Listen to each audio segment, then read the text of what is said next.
মৃত ব্যক্তির ছবি অনেকে টাঙিয়ে রাখছে, সোশ্যাল মিডিয়াতে দেখা যায় বাড়িতে কোনো পুজো হচ্ছে, ঠাকুরের পাশে কেন মৃত ব্যক্তির ছবি? এটা তো কথা নয়।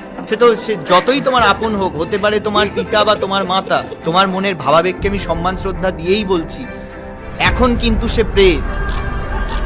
মৃত ব্যক্তির ছবি কি বাড়িতে টাঙিয়ে বাড়িতে রাখা যায়, কিন্তু তার নির্দিষ্ট দিক এবং স্থান আছে।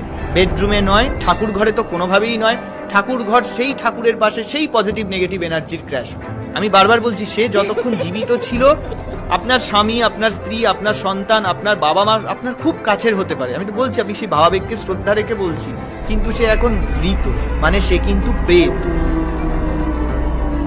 আমরা শ্রাদ্ধের সময় সংকল্পতে তো প্রেতই বলে তাকে শ্রাদ্ধ পিণ্ডদান করলাম, তাহলে আবার তাকে আমি কেন ফিরিয়ে নিয়ে আসবো? আমি কোনো প্রেতকে আহ্বান জানাবো?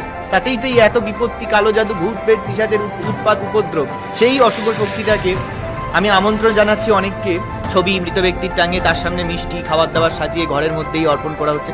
এটা দেখবেন অনেকে আছে, কিছু খেতে গেলাম, এত ভালোবাসি, খেতে যাওয়ার আগে সব খাবার একটা প্লেটে করে তাকে দিচ্ছি, তারপর খাচ্ছি। এত আমন্ত্রণ তাকে জানানোর কি আছে? সে তো চলে গেছে তার নিজের জীবনে। সে যদি এবার ওরকম ভাবে তার ভালোবাসার মায়ায় পড়ে যে দিচ্ছে তাকেও যদি ডাকে এরকম, তখন কি হবে?